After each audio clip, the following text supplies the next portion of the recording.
아내 하나 산모랑 아이가 위험. 부탁할게요. This scene is literally one of the most beautiful scenes I have seen in my life. When life gives you tangerines అని చెప్పి ఒక series ఉంటుంది Netflix లో, తెలుగులో కూడా ఉంటుంది. Please watch it because it's a real life story అనమాట.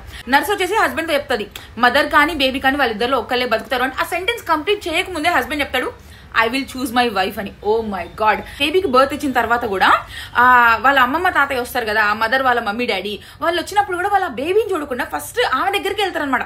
వాళ్ళు అల్లడు అడుగుతారు అనమాట, మీరు చూడరా ఫస్ట్ బేబీని అంటే, నా కూతురు కంటే నీ కూతురు నాకు ఎప్పుడు ఫస్ట్ కాదు అని. Oh my god, I loved it. ఆ లైన్ చెప్పినప్పుడు ఆ మదర్ ఉంటది కదా, హీరోయిన్ ఉంటది కదా, ఆమె ఫేస్ చూడాలి. ఓ మై గాడ్, అట్లా ఎంతమంది మదర్స్ వెయిట్ చేస్తున్నారో అనిపిస్తుంది నాకైతే. లాట్ ఆఫ్ టైమ్స్ మదర్స్ ని బేబీ మెషిన్ లాగా చూస్తుంటారు. అంటే ఎవరు రిలేటివ్స్ వచ్చినా సరే, అందరు వచ్చినా సరే ఫస్ట్ బేబీని చూస్తుంటారు. నో, ఫస్ట్ మదర్ ని అడగండి, హౌ ఇస్ షీ ఫీలింగ్ అని చెప్పి. బికాస్ ఆ 9 months ఆఫ్ ఆ స్ట్రగుల్, ఆ బేబీ, ఆ లేబర్ పెయిన్ అదంతా గో త్రూ అయిన తర్వాత ఆ హార్మోన్స్ కూడా ఆమెకు పిచ్చి పిచ్చిగా ఉంటాయి, నిద్ర సరిగా ఉండదు. ఆమెకు మీరు ఎక్కువ లవ్ ఇవ్వాలి, ఎఫెక్షన్, కేర్ అవన్నీ కూడా ఆమెకు చూపించాలి. You have to ask her first how she is doing before you take pictures with the baby. And I really hope a lot of people realize it. So next time you go to see a new mom, talk to her first, wish her first.